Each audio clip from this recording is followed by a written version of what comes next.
Hello students, welcome to your own physics lab. और आज हम प्रैक्टिकल फिजिक्स की वीडियोस लेके आए हैं। उसका पहला लेक्चर हम बना रहे हैं। हमारी 12th की फिजिक्स में हमने पूरे प्रैक्टिकल्स को दो सेक्शन में डिवाइड किया है, एक सेक्शन ए, एक सेक्शन बी। सेक्शन ए में नॉर्मली इलेक्ट्रिसिटी से रिलेटेड प्रैक्टिकल्स हैं आपके, और सेक्शन बी में ऑप्टिक्स और सेमीकंडक्टिंग डिवाइसेस से। तो आज हम सेक्शन ए का पहला एक्सपेरिमेंट परफॉर्म करेंगे, रीडिंग लेंगे और समझेंगे कि इसमें होता क्या है। तो सबसे पहला जो है आपका, वो आप एक्सपेरिमेंट का आपको एम पता होना चाहिए कि what is the aim of the experiment. तो जो एम है आपका वो है to find resistance per centimeter of given wire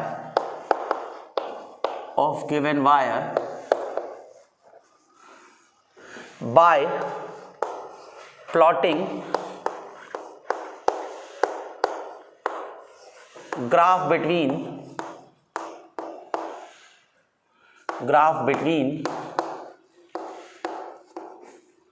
V and I।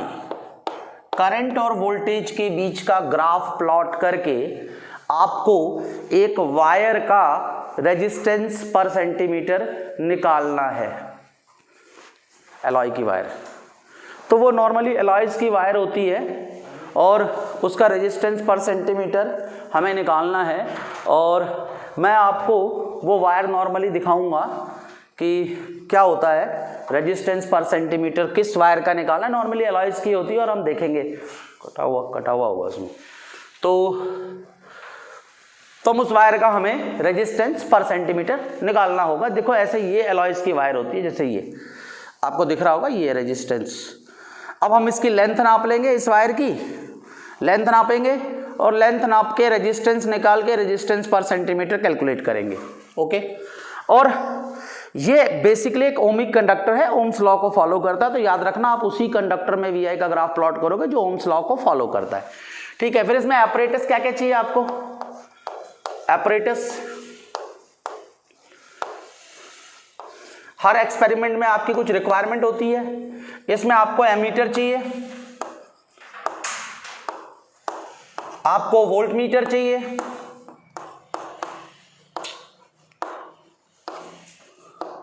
आपको बैटरी चाहिए, की चाहिए, की मतलब स्विच, कनेक्टिंग वायर चाहिए,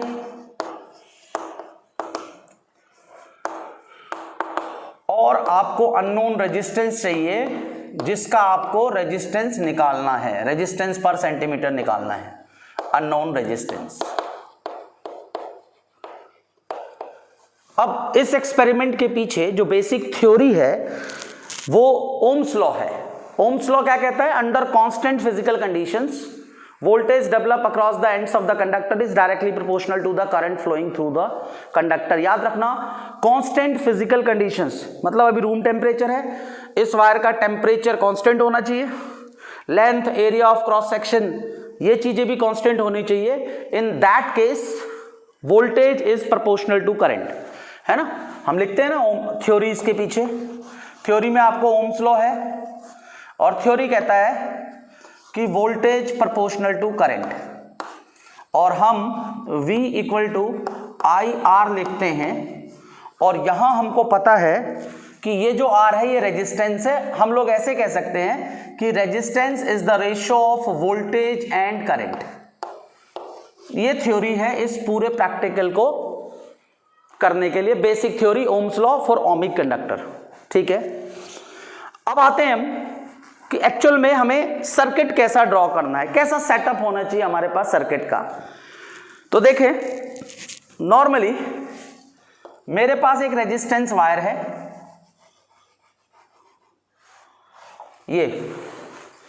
यही वायर है, और मुझे इसका रेजिस्टेंस फाइंड आउट करना है। मैं क्या करूंगा,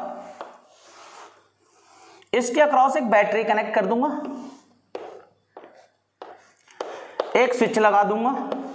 ये आपने बेसिक सर्किट कई बार पढ़ा हुआ है। कई बार ये बेसिक सर्किट पढ़ा हुआ है, रेजिस्टेंस है, मान लो ये आपको नोन नहीं है, तो आप क्या करोगे, आपको अगर इसके अक्रॉस वोल्टेज पता चल जाए और यहां का करंट पता चल जाए, अगर if you come to know कि ये करंट कितना फ्लो हो रहा है और इस रेजिस्टेंस में वोल्टेज कितना है, तो आप यहां का वोल्टेज अगर आपको पता हो तो आप इस वोल्टेज को करंट से डिवाइड करके रेजिस्टेंस निकाल सकते हो। तो हम क्या करेंगे, यहां पर सर्किट में वोल्टेज इस रेजिस्टेंस के अक्रॉस निकालने के लिए वोल्टमीटर लगा देंगे और वोल्टमीटर का पॉजिटिव टर्मिनल हाई पोटेंशियल से कनेक्टेड होगा और नेगेटिव टर्मिनल लो पोटेंशियल से। फिर आपको सर्किट में इस करंट की भी वैल्यू चाहिए, तो करंट की वैल्यू निकालने के लिए हम एक एमीटर लगा देंगे सीरीज में और एमीटर का positive terminal high potential of the battery से कनेक्टेड होगा और negative terminal low potential of the battery से कनेक्टेड होगा। और अब जब करंट फ्लो होगा तो यहां से आप एमीटर से I की रीडिंग लोगे, वोल्टमीटर से R की रीडिंग लोगे और आपकी वैल्यू आ जाएगी। पर अगर मैं इस सर्किट को देखूं, इस सर्किट में एक समस्या है। समस्या क्या है कि बैटरी फिक्स है, वोल्टेज एक फिक्स होगी, यहां पर सिर्फ एक रीडिंग आएगी, वोल्टमीटर की भी एक रीडिंग आएगी और एक रीडिंग को आप एक्सपेरिमेंट नहीं कह सकते, you have to take the several observations. फिर क्या होता है, ज्यादा करंट जाने से एमीटर और वोल्टमीटर डैमेज भी हो सकते हैं। कभी कभी अगर हम बैटरी नॉर्मल सेल की जगह, ज्यादातर तो हम सेल भी यूज करते हैं पर सेल ना यूज करके बैटरी एलिमिनेटर यूज कर लेते हैं। अभी मैं आपको दिखाऊंगा एक एक करके कि वोल्टमीटर क्या होता है, एमीटर क्या होता है, सारी चीजें आपको शो करेंगे। तो ज्यादा करंट से ये खराब भी हो सकते हैं और हमें ग्राफ प्लॉट करना है, मल्टीपल रीडिंग चाहिए। तो हम क्या करते हैं, यहां पर एक पोटेंशियल डिवाइडर या वेरिएबल रेजिस्टेंस, जिसको आप रियोस्टेट के नाम से जानते हो, वो कनेक्ट कर देते हैं। रियोस्टेट क्या करता है, अब आप जानते हो, रियोस्टेट और ये रेजिस्टेंस सीरीज में आ गए। सीरीज में आने से क्या होगा, बैटरी से जो वोल्टेज जाएगी, the sum part of the voltage will be used across rheostat, rest across this resistance। तो क्या होगा, करंट सर्किट में सेम रहेगी, वोल्टेज डिवाइड होगी, हमें इस वोल्टेज से कोई लेना देना नहीं है, हम तो इसके अक्रॉस वोल्टमीटर लगा रहे हैं, पर ये हमारे पूरे सर्किट को बैलेंस करेगा। मल्टीपल रीडिंग, अगर हम रियोस्टेट से डिफरेंट रेजिस्टेंसेस को सेट करेंगे तो इसके अक्रॉस जब डिफरेंट वोल्टेजेस सेट होगा तो यहां की रीडिंग भी चेंज होगी, आपके पास मल्टीपल रीडिंग्स आ जाएंगी वोल्टमीटर के अक्रॉस और फोर सेम एमीटर के अक्रॉस। फिर उसके बाद हम V और I की रीडिंग लेकर के और एक ग्राफ प्लॉट करेंगे। ये हमारी थ्योरी है। अब मैं आपको एमीटर दिखाता हूं, वोल्टमीटर दिखाता हूं कि क्या होता है एमीटर, क्या होता है वोल्टमीटर और क्या करना है हमको। देखो मिली एमीटर भी, ये एमीटर है, ये आपको दिख रहा है एमीटर है ये। अब एमीटर और वोल्टमीटर, कोई भी डिवाइस अगर हमारे पास होता है तो ये हमारा एमीटर दिख रहा है आपको, इसके साथ साथ एक मिली एमीटर है। जब हमें कम करंट की जरूरत पड़ती है तो हम मिली एमीटर भी यूज कर लेते हैं। कुछ लोग इस सर्किट में जब रेजिस्टेंस बहुत ज्यादा होता है तो मिली एमीटर भी यूज कर लेते हैं, एमीटर भी यूज करते हैं। हमें सबसे पहले इंस्ट्रूमेंट्स में आपसे पूछेगा इंस्ट्रूमेंट की रेंज कितनी है। देखो यहां पर क्या है, 0 से लेके 3 एम्पियर, तो इसकी रेंज कितनी हो गई, 0 to 3 एम्पियर। यहां देखो, यहां 0 से रीडिंग स्टार्ट है और 50 तक जा रही है। देखो अब 0 से 50 पर मिली एम्पियर है, इसकी रेंज है 0 से 50 मिली एम्पियर। उसके बाद इन डिवाइसेस में आपसे लीस्ट काउंट पूछते हैं। आप देखो यहां पॉइंटर है 0, यहां 0.5 और यहां पर दिख रहा है आपको 1। हम देखें तो 0 से लेके 0.5 के बीच में 10 डिविजन्स हैं, यानी कि 0.5 वोल्ट को 10 स्मॉल डिविजन्स में डिवाइड किया गया है।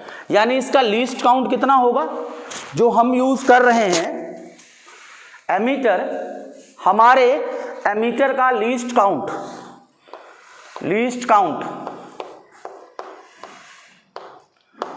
कैसे पता चलेगा, 0.5 एम्पियर के वो हम 10 डिविजन्स में डिवाइड करते हैं। तो हमारा यहाँ लीस्ट काउंट कितना है 0.05 एम्पियर, ये हमारा लीस्ट काउंट है। और इसकी रेंज कितनी है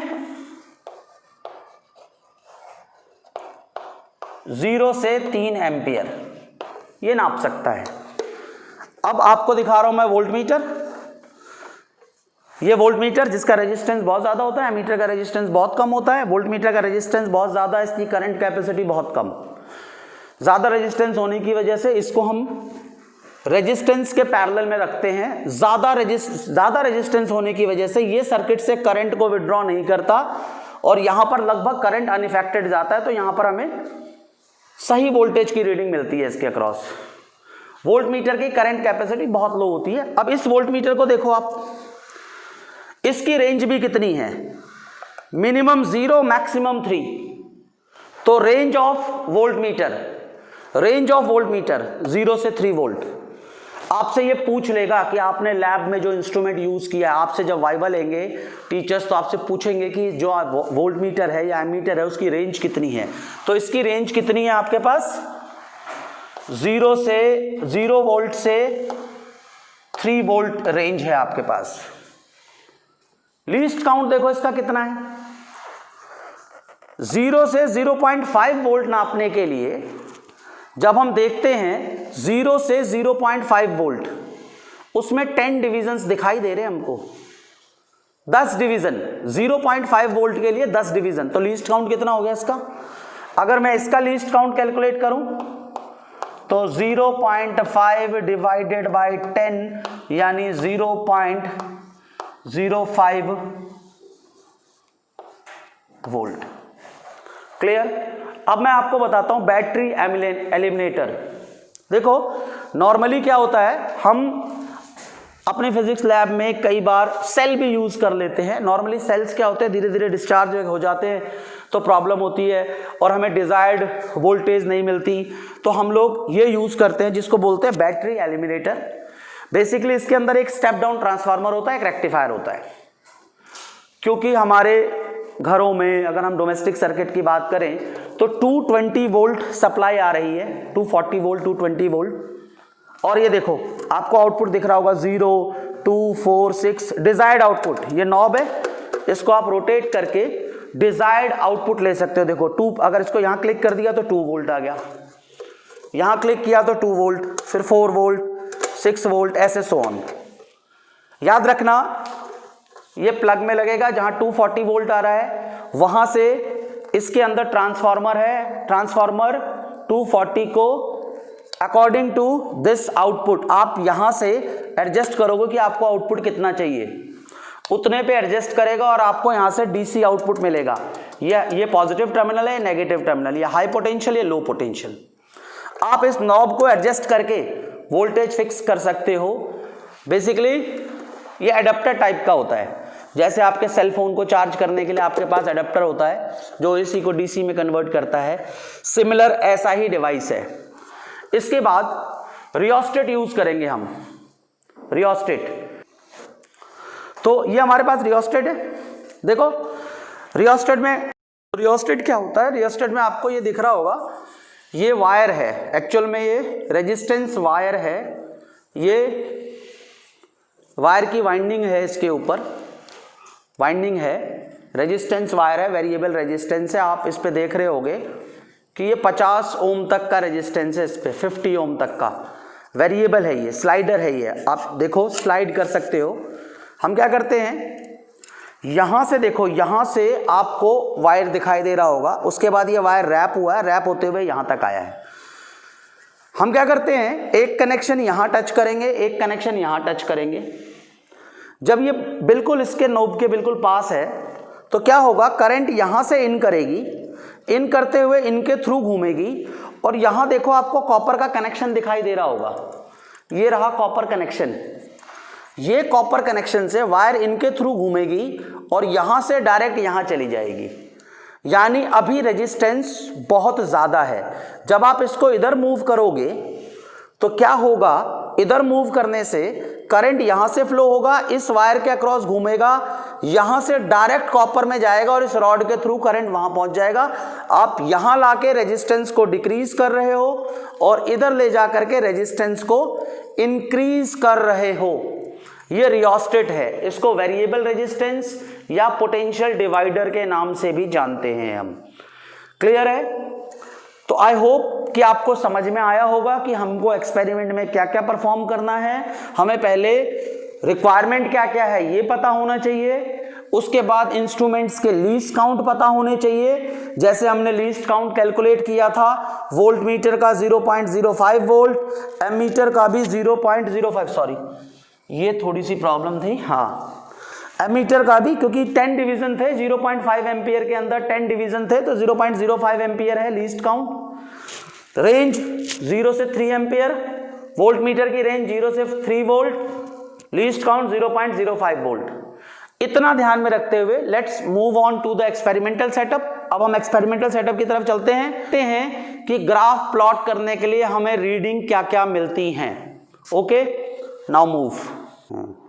तो देखो हमारा जो सेटअप था कुछ ऐसा था, ये रेजिस्टेंस था, यहां पर हमारे पास एक वोल्ट मीटर हमने लगा रखा था, यहां हमारे पास बैटरी थी, साथ में यहां एमीटर था जिसका हाई पोटेंशियल बैटरी के हाई से था, लो पोटेंशियल इधर कनेक्टेड था। एमीटर का लो पोटेंशियल और वोल्ट मीटर का हाई पोटेंशियल यहां कनेक्टेड था। ये आपके पास अननोन रेजिस्टेंस था, यहाँ आपने एक की लगा रखी थी, साथ में यहाँ एक रियोस्टेट था और ये इससे कनेक्टेड था। सेम सर्किट था। अगर आप बोर्ड की तरफ देखो, सर्किट यूज किया है, आपको यही सर्किट ध्यान रखना है। जो सर्किट आपने यहाँ लिया है वो सर्किट आपके माइंड में फिट होना चाहिए और मैं आपको उसके अकॉर्डिंग दिखा रहा हूँ कि देखिए क्या करने पास, ये देखो ये कनेक्टिंग वायर्स होती हैं। क्या किया है हमने, हमारे पास ये रेजिस्टेंस था, ये रेजिस्टेंस वायर है, इसको हमने क्या किया है, पहले एमीटर को हमने बैटरी के हाई पोटेंशियल से कनेक्ट किया। देखो ये वायर, आप देखो ये मूव खुल सकता है, ये खुल गया और हमने इसको कनेक्ट कर दिया ऐसे। उसके बाद हमने इसी वायर को एमीटर के हाई पोटेंशियल से कनेक्ट किया। बैटरी का हाई पोटेंशियल और एमीटर का हाई पोटेंशियल आप देख सकते हो इस सर्किट के अंदर भी आपको दिख रहा है। एमीटर का पॉजिटिव टर्मिनल यानी हाई पोटेंशियल और बैटरी का हाई पोटेंशियल आपस में कनेक्टेड है। इसके बाद अगर मैं देखूं तो एमीटर के लो पोटेंशियल से ये रेजिस्टेंस वायर कनेक्टेड है और ये रेजिस्टेंस वायर रियोस्टेट से कनेक्टेड है, लोअर पार्ट से। फिर रियोस्टेट के अपर पार्ट से मैंने एक की कनेक्ट की है और की के बाद की के दूसरे एंड को मैंने बैटरी के लो पोटेंशियल से कनेक्ट किया है। ये कनेक्शन हमारा सीरीज कनेक्शन हो गया है। अब हमको इस रेजिस्टेंस के अक्रॉस वोल्टेज भी मेजर करनी है, तो मैंने क्या किया है, यहां पर एक वोल्ट मीटर कनेक्ट किया है। देखो ये वोल्ट मीटर कनेक्ट किया है जिसको मैंने रियोस्टेट के लोअर पार्ट से यानी रेजिस्टेंस के एक पार्ट से कनेक्ट किया है और एमीटर का जो लो पोटेंशियल है उससे मैंने वोल्ट मीटर के हाई पोटेंशियल को कनेक्ट किया है। ये की लगी हुई है, अभी की क्या है, ऑफ है। क्लियर? अब हम क्या करेंगे, यहां से थोड़ा दूर करके करना, दूर दूर दूर कर दो, कोई दिक्कत नहीं। हाँ, यहां से हम बैटरी को ऑन करते हैं। ऑन करते ही देखो बैटरी ऑन। यहां पर अभी हमने क्या किया है, बहुत ज्यादा रेजिस्टेंस बढ़ा रखा है, दूर करना कोई दिक्कत नहीं। अभी रेजिस्टेंस बहुत ज्यादा है, देख सकते हो आप, और अभी ये की ऑन है, ऑफ है। क्लियर है? अब मैं इस की को ऑन कर रहा हूं। की को ऑन करते ही ज्यादा रेजिस्टेंस होने की वजह से ना तो वोल्ट मीटर में कोई रीडिंग है ना एमीटर में कोई रीडिंग है, आपको साफ दिखाई दे रहा है। ये नीडल बिल्कुल डिफ्लेक्ट नहीं हो रही है। अब मैं इसको स्लाइड करूंगा और स्लाइड करने के बाद मुझे डिफ्लेक्शन नजर आई है, मुझे एक रीडिंग नजर आई है और मैं ये रीडिंग नोट कर लूँगा, एक वोल्ट मीटर की रीडिंग और एक एमीटर की रीडिंग। मुझे वोल्ट मीटर में 1.5 वोल्ट नज़र आ रहा है और एमीटर में 2 के बाद 5 एक्स्ट्रा डिविजन्स, यानी 2 एम्पियर तो वैसे है और 5 एक्स्ट्रा डिवीजन यानी 5 इंटू लीस्ट काउंट, यानी एमीटर की रीडिंग कितनी है 2.25 एम्पियर। ये आपको दिख रहा है।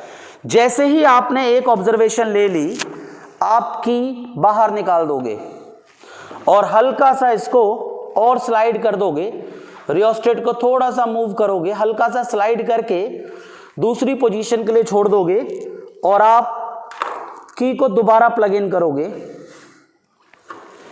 प्लग इन करते ही आपको नजर आएगा, एक और रीडिंग आपको नजर आएगी। इस रीडिंग में आपको एमीटर की रीडिंग नजर आ रही है 0.5 और वोल्ट मीटर में आपको नजर आ रहा है 0.25। ये वोल्ट मीटर की रीडिंग है, ये एमीटर की रीडिंग है।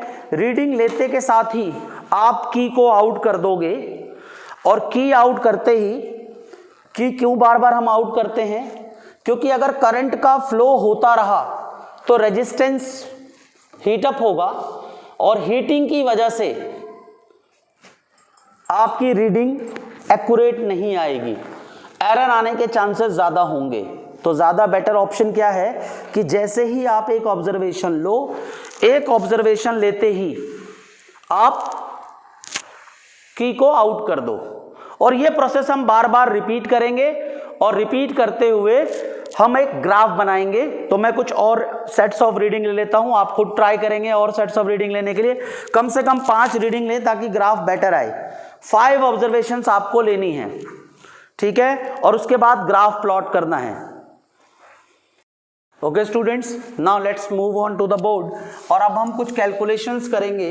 कैलकुलेशंस जो हमने रीडिंग्स ली थी उससे हम रेजिस्टेंस पर सेंटीमीटर कैलकुलेट करेंगे।